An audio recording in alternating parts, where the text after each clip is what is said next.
and welcome to the pod. I'm your host, Grace, and with us we have Penny, who's going to teach us all about how to become a CEO of a global interior design business. Thank you so much for coming on.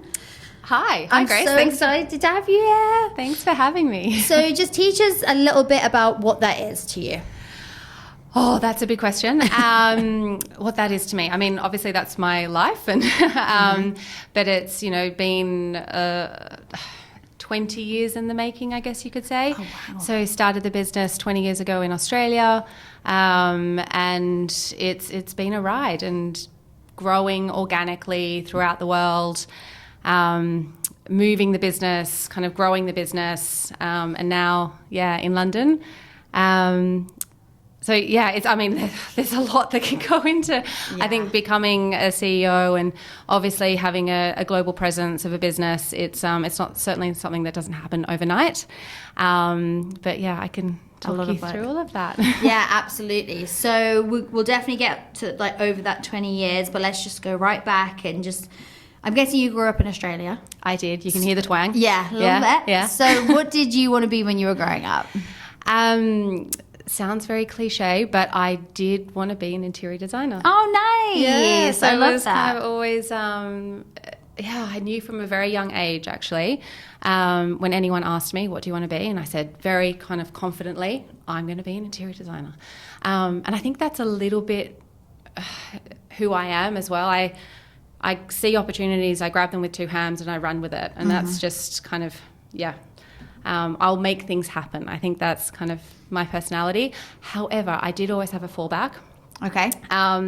Because I needed certain grades, obviously, to get into university, to do the degree that I wanted to do. If I didn't get those grades, I wanted to be a mounted policewoman. What is that? I don't know if we have them here. Someone may prove do. me wrong. Oh, we 100%. do. Okay. The ones that ride horses. Oh, that is cool. Yeah. Wow, that's very I thought niche. it would be, very serious job, but fun.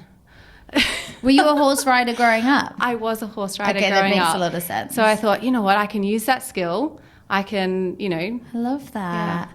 Were you surrounded by interior designers? How did you know you wanted to do that from such a young age? My mom's best friend was an interior designer. Oh, nice. But apart from her, I was just kind of constantly rearranging our house and my room. And it felt like I was always very much appreciated art and the creative world. And it just felt that would be a good career.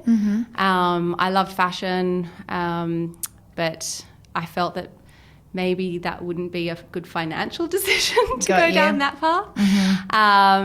So I think at a young age, I don't know, I thought let's do interiors. I love that. So what were your very first steps? What's the first thing you had to do to get into it? So first steps was the university course that I wanted to do was in Sydney, called UTS. And there was a course, and it was in Bachelor of Interior Design. But there was a second part of the course that was Bachelor of International Studies and Bachelor of Arts of International Studies. And I thought, gosh, that sounds like me. That's like putting the two pieces of the puzzle of who I am kind of together, and needed quite a high score to get into that course. So kind of studied hard. I got exactly the mark that you needed. Wow. Which is crazy. You really do go for what you want. Yeah. No, I remember opening the book with my my best friend. We were at school. We were kind of going through the list of the courses that were available, and the course that I wanted, it said you needed 92.1 out of 100, and I literally got 92.1. Wow, that's incredible. So, you were meant to be an interior designer. Yes. And how did you love it the whole way through? There was never a point where you were like, I'm not sure, never doubted it? No, I did love it. So part of the course, the international studies piece, was very much studying humanities and arts, but internationally. So I studied in Milan. So that took me overseas, and it just gave me a greater appreciation, I think, of the world and what else was outside of Sydney. And Sydney is tiny, and just opened my eyes, I think, to what else is out there. It's not a bad spot to go to. No, not a bad spot. It's gorgeous. So straight out of uni, you complete all that. What happens then? So I was in my final year of uni and thought, you know what, I need some experience before I'm heading out to the workforce, competing against all the other graduates out there. So I very much, took any opportunity that I could to meet people in our industry, and various suppliers would come into the university to do presentations, and I always kind of made a point of kind of introducing myself and getting myself known, and asking them who is looking for, interns or graduates. And one of the suppliers that I did meet, she said, I do have someone that's looking for someone. However, they're looking for someone full time. And I was like, oh, well, that won't stop me. And so I reached out to, her name is Mia Feezy, and she ended up being my business partner. Oh, wow. But before that, she was working at, owned a design and build company, and met with her, said, I know you're looking for a full time, but I can work 2 days a week, 3 days a week, whatever you need. And this is why you're still studying, kind of thing. And this is while I was still studying. Right. And she said, start next week. So that was kind of my foot in the door. And yeah. Reaching out is probably really important then, like just finding what's out there and making yourself known. We hear that quite a lot. Like, I think putting yourself out there is really important. Yeah, it's not going to come to you. No, you got to network. Yeah, absolutely. And did you love it? Was that like a real step in that you're like, yeah, this is... Yeah, I loved it. Really? Yeah. What were you designing? Because I know you're very commercially focused right now. So yeah, it was commercial? it was commercial from the very beginning. Right. Which I do love. I love working with different brands, and each company has its own unique purpose, and it's lovely to be able to design a space for them that's going to, help drive the success of their business. It's it's very fulfilling. It's amazing as well, because I feel like commercial, no two spaces are the same, right? Like, no. That's quite fun. Well, actually, there are a lot that are the same. Oh, really? Not the ones we've designed. You're making them different. We're making them different. I would say there's a lot of cookie cutting out there. Really? Yeah. That's interesting. Yeah. But you come in and make them different. Yes. I mean, I would say that's That's exciting. our point of difference. So how do we, so it's Sirens, right? And so I was looking up today, and it looks like an incredible company. And like you say, you kind of had it like 20 years in the making. So how long were you working? How'd you get what's the first thing that happened with Sirens? So Mia and I, we were working together for, I'm going to say it was about four years. And it was primarily a design and build company, and however we were doing. What does that mean? It means that the builder was in-house. Okay. So the designer and the builder kind of work together to do a turnkey solution, so a turnkey project. However, we were working on projects that were pure consultancy. So clients, project managers, were coming to us to design projects, and then separate builders would be coming in to build the project. And because we were we were kind of almost steering away from this design and build model, Mia decided that it was time to make the split, very bravely, and kind of to move away from her business partner at the time, to set up Siren. So that's how kind of Siren started. And did she approach you to come into it? So we were working together, and there was 2 other designers there as well. So there was 4 of us, I think it was in the beginning, or maybe there was 5. I feel like it was 4. And yeah, we kind of all took a leap of faith and thought, let's do this. And one of our first projects that we won was Yahoo 7. Which was huge. Yeah, it was massive. Big, well-known search engine. How did you land that? Did you have to like pitch? Is that how it works? That's how it works. Okay. Yeah.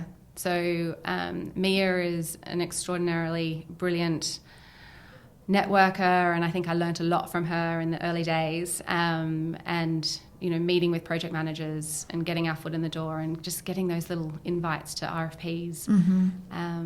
That's what it's all about. You need the invite. You do. Wow. Yep. So if you're not getting that invite, then you don't even get in front of them. You won't get access to those kind of projects. Wow, that's wild, isn't it? So that's why you kind of need the experience before you take the leap. You do. Yeah, absolutely. And this is still in Sydney. This is still in Sydney. And kind of since that project, that was really the springboard, I would say, for Siren. And then projects kind of snowballed from there, and we became quite well known, I guess, within the industry. We were quite young, and I think all ladies. Yeah, I love that. Like female owned and operated. Yeah, it's really cool. How young were you? Oh gosh. You don't have to tell us. 24. Wow, you really were young. Yeah, really young. And kind of winging it. Yeah. Which is like mental, isn't it? Because when you hear of how successful Siren is now, you would think that there was never a time that you were winging it, but that's really how it began. Yeah, that's how it felt. And it's that first big project that you kind of can show people what you can do. Did they say they were taking a leap of faith on you, or did you feel very confident that you got this? I think we felt really confident. Nice. That we were the right people for them. And yeah. It was insane. Like, I think from that young and just meeting someone and going into it, and you just sort of built from there. And then built from there, exactly. Team grew, projects grew, the portfolio got bigger and bigger, the diversity of types of work, our kind of expertise grew, and yeah, it was pretty amazing. In 2011, that's when I moved to Singapore. Right. So that was kind of a big kind of change for me personally. My husband got headhunted to move there, and that's when we decided to take Siren overseas. Wow. And that was the first time. That was the first time. And I'd never been to Singapore before, didn't know a soul there. So it was again kind of almost starting again. Obviously had the portfolio coming out of Sydney, which was great, but then working off the back of relationships out of Sydney, really. So using as many of my contacts as possible to introduce me to their counterparts that were up in Singapore. But yeah, it was me and a phone, just hustling. Did it feel like you were starting from scratch again? Yes. Did it? Absolutely. But do you thrive in that kind of... I think because that's scary. Yeah. No, I do love it. Yeah? Yeah. Like, just, I guess... Also, the interior design's very different over there, like for what you were used to, or is it you bringing your own mark over? I wouldn't say it's dramatically different because we work with mostly multinational companies anyway. I would say the way that they view their space is, it is quite similar globally because they've got their, their own values and mission and vision and sometimes global design guidelines that do need to come into play. So yeah, there's similarities, but I think the way that projects are approached in Asia, it's very fast. It's you got to keep up. Yeah, sure. I can imagine, especially doing it on your own. I really feel like I would feel like I'm just starting the business all over again. Yeah, no, it was. Yeah, it literally was. What's like some of the really like scary times of starting the business? Was there ever a time when you're like, I'm not sure, or there was a gap? I always had this little kind of, I don't know, something inside of me that was like, this is never going to fail. Really? Yeah. That like I can't let it fail. So it's not going to fail. Yeah. Yeah. That's amazing. So it's just, and the nature of our work is it's hard to forecast. So you might have a 3-month run and then things fall off a cliff. So if you're not chasing down work or trying to get in front of people or meeting people or networking, then that cliff is going to come. So the fear of that cliff actually keeps you going. Yeah, that's the motivator. Yeah. I have never, ever, obviously, spoken to an interior designer or been into it. Like, can you just walk me through what you do? Like, how do you do it? Because I love the sound of it, and I think it sounds like an awesome job, but I do think you have to have the knack for it. So what do you do to design? What do we do? I mean, we obviously, meet with a client. We understand their purpose, their needs, and run through a series of engagement sessions with our clients just to really, get a grasp of how they work and what they do and, what makes them thrive. How are we going to create a space for them? Because it's not about us. Yeah. I think it's quite different to, residential design but again, you'd be designing for someone else. We don't have a signature because we design for our clients, and I love putting myself into our clients' heads. It's not about us. And so that's the first and foremost, is building that foundation in terms of, what the brief is and understanding their needs. And then we start into conceptualization. So in terms of obviously analyzing the building, the location of the building, how the user experience is going to happen once you start to plan out the floor plan. So we will start with sketch plans and layout plans to really understand that user journey, and then you start to overlay a concept on top of that. There is usually or always a narrative that will go with the floor plan, and there's a value proposition that goes with that as well. So it is understanding, how the intricacies of the layout, but then also the look and feel and how you're going to bring that space to life. So that's kind of the first. If I'm going to run you through, sorry, I feel like I'm jumping all over the place. No, here. I like it. There are kind of 5 traditional steps to design, which is the REBA, stages, and I've just kind of described phase 1 and phase 2. And once which is kind of preparation and then concept design, and then you dive into design development. So once you've established the concept and the look and feel, the layout plan is all finalized, then you turn actual, and that's when we look at actual finishes, pieces of furniture, the constructability of the space, and working on details of joinery and obviously ceilings and all the architectural elements that will go into the environment. And then in stage 4 is when it turns incredibly technical. So that's when we'll do all of our technical packages that will then go out for tender to a contractor. And then a contractor will obviously tender on those packages, and then they're on site, and then they're building it, and then we're on site. So we'll go to the site once a week. We'll make sure that what we have designed is what's being built. And, there's always things that turn up on site that you weren't expecting. They've opened up a ceiling cavity and it's not what you thought, or they need to move things around. And so that's when, you head into solutioning mode. And that's always like every project? Every project. Really? Yeah, every single project. You've got to, there'll always be problems that arrive, but you can't see them as problems. It's just, how do you solution off the back of, a little challenge. So that you don't delay too much, I guess. Yeah. Or anything like that. Yeah, exactly. So at least you kind of know something's coming. You may not know what's coming, but you know something is. Yeah. There's always something. There's always a little surprise somewhere along the line. Yeah, for sure. Which I guess is quite fun. It keeps you on your toes. Yeah. I think what's really interesting is all the different consultants that we work with as well, which keeps it spicy. Yeah, for sure. It takes like a village. Yeah. It's a lot of people coming together and everyone has to work together. Yes. Wow. Lots of coordination for sure. It's a lot. And so how did we get you to London? So, working in Singapore, loved Singapore, had my kids in Singapore. Oh, nice. I have a 10-year-old and an 8-year-old. And it was COVID that kind of sparked my husband and I decided that why not? The opportunity came for his job in particular, that he could move to London, And I thought, well, why not? Let's give this a go. Let's give our children another kind of cultural opportunity. We've got one shot at life. Let's give it a good crack. And, being Australian, it's our rite of passage, isn't it? We've got to come here. Have to do it.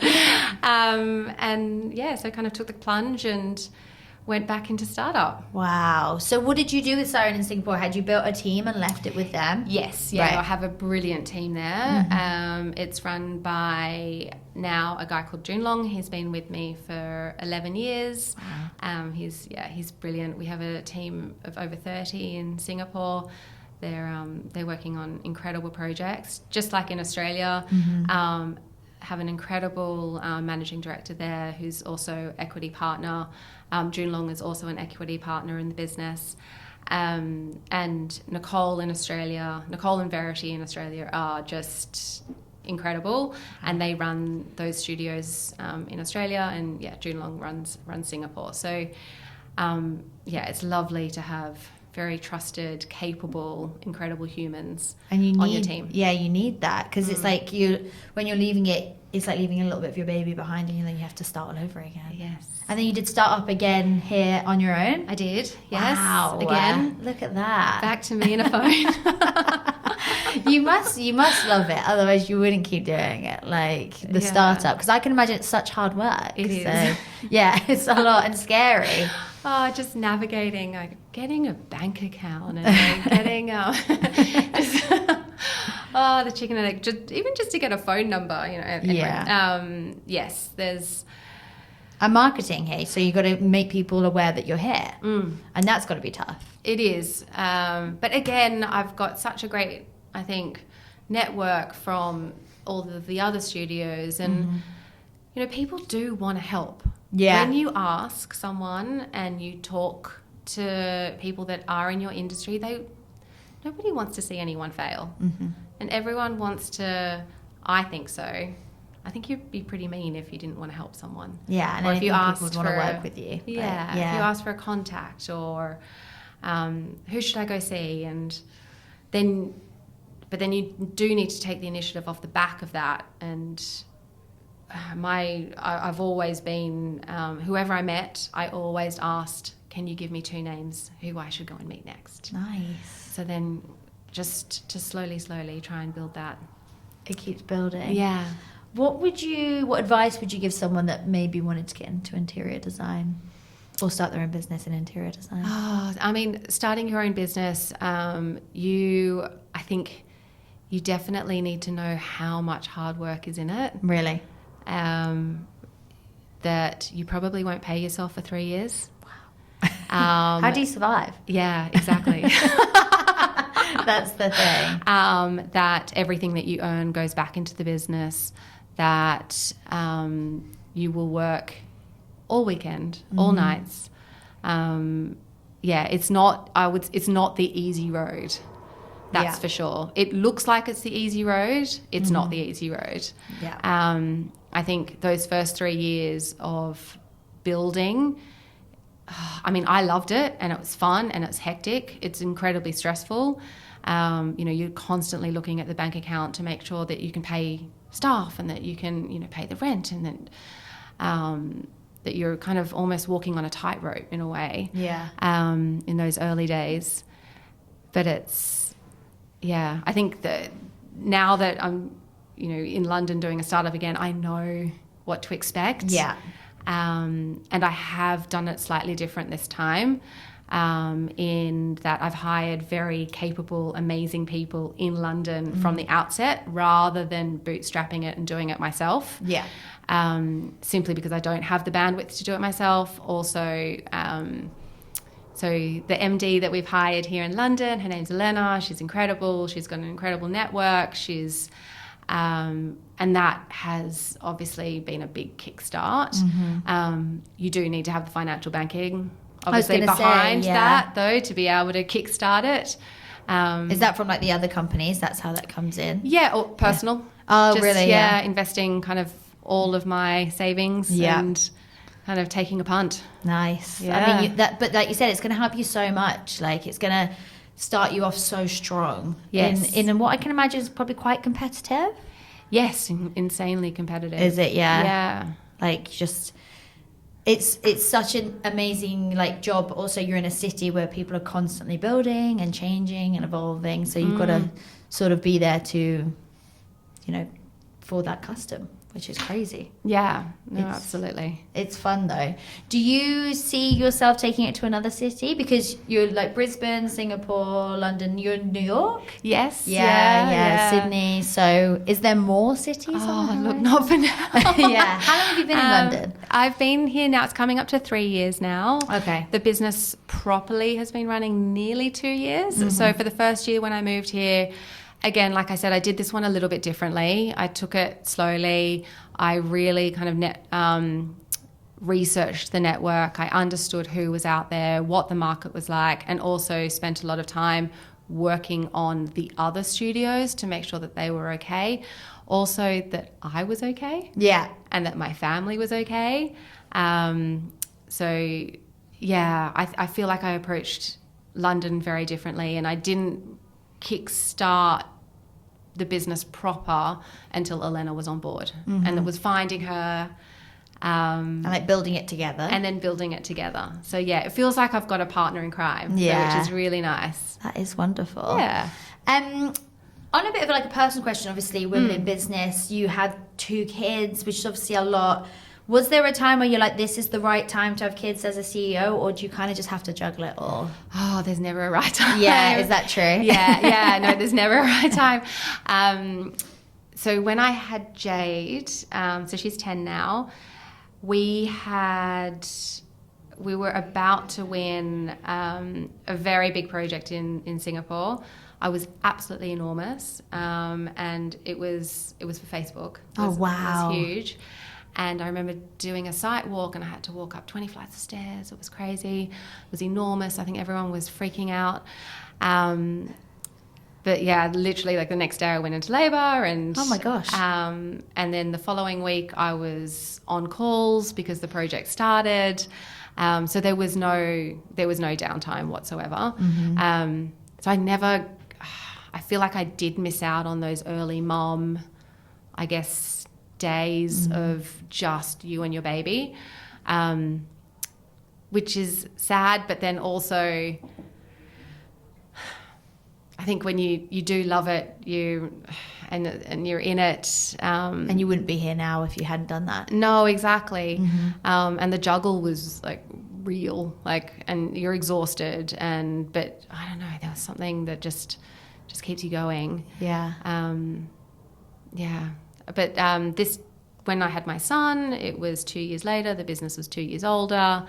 It was slightly different. So Yeah. I was able to take 3 months to be a mom with him, which was lovely. That is lovely. Still feels like no time at all. I know. The great thing about Singapore is that there is a lot of help there. Nice. Which, you couldn't do it without it. Yeah. You really couldn't. It would be impossible. Especially because there's no family. So we did have a lot of help. Yeah, which is necessary. Yeah. And I think that honesty is so nice, because that's the thing. And we speak to a lot of people. Mat leaves are different everywhere. And like, is there a good time to start your family? Do you need your business in a certain place before you can have kids? But pretty much everyone's like, there is no right time. Yeah, I don't think there is a right time. It's wild. Yeah. You just got to go for it. Yeah. And make it work. Because you will make it work. Yeah, because you have to. Yeah, absolutely. Yeah. I think find a way. You have to find a way. Yeah, for sure. Yeah. What's like one of the coolest places you've done like design for, or what's something that stays with you like this was really, really cool? Oh, the coolest. Or the most fun, or the one you loved the most, one that stays with you? A project that will always stay with me was when we designed the PwC Experience Centre. Oh, wow. Because you think PwC, they're an accountancy company, it's going to be really boring. It was not. It was absolutely insane. The team from PwC were just so collaborative and trusting, and just let us kind of go for it. But then they challenged as well. So were they were very difficult, but also amazing at the same time. And I think they're the best projects where you're kind of pushed as hard as you know, and at the time you're like, oh my God, just do it, just say yes. But actually the outcome of that project was really cool. Dom, who was the head of that project from the client side, ended up being a good friend afterwards. And so I think those kind of projects, because you're kind of living your lives together for a set amount of time where you're in each other's understanding how you're working and what they're wanting. And so there's it is kind of sad when a project finishes. I bet. You become like a family for a while. Because they must take a long time, right? They do, yeah. So, and I think it's nice if you can stay friends after. But when you were just staying there and you're like, oh, they were challenging us, and I feel like I'd be like, just let us crack on, like we know what we're doing. But like if it's a nice thing, then it's you kind of evolve together. Yeah, because you know it was for the good of the project. Yeah. It's only going to make it better. You want them to love it at the end. Yeah, totally. Yeah. So what's the goal for Siren? What's the plan? I would love for, I mean, London is still very much in its infancy, and it's really making headwaves, and we're, you know, getting a name for ourselves, and we're getting put on some really nice tenders, which is great. And I'd love to see London grow. So this is very much my headspace is here, and growing the team here, and kind of getting our name out here, because it is a massive industry. And I think we can play a big part of it. And then to be able to, you know, make sure that London is in a really, really good place, and then potentially have a little bit more focus back on some of the other studios. Nice. Yeah. With the business, do you have to have a long-term plan, or do you really just take it as it comes? It's always been organic. Nice, yeah. And it's always been about our people. I love that. Oh yeah, because I was looking on your social today, and when you like post when you have a new employee and on which like city they're in, I love that. It makes it really personal. Yeah. Like you've got a great team. We do have a really great team. Yeah, I mean, it's all about our people. So yeah, it's always been organic. It hasn't been a very, I would say, structured, or it has been strategic. It has, but in an unstructured way. Yeah, I like it. So yeah, when an opportunity has come, then I will strategize around that opportunity, but it's not necessarily like, oh, okay, I'm going to go and exhaust myself and go and open up another office somewhere, and because, you know, you'd have to go and find that right person. And like I said, it's all about our people. So if an amazing human came along that was based somewhere and fit our values and our mission and our vision, and why not? Yeah, absolutely. Yeah. And the name, tell me where Siren came from. So way back, we didn't want a name that was an acronym, because everyone has an acronym. If you have a look at every interior designer pretty much in the world, it's an acronym, or it's someone's last name. And at the time we were young women. Yep. And sirens are, you know, either you can hear us coming, whoop, whoop, whoop. Love, yeah, I love that. Or we're men eating water nymphs. Perfect. Love it. It's so creative. So it was, it was something that kind of felt controversial at the time. It's so You're like making a statement. Yeah. I love it. Yeah.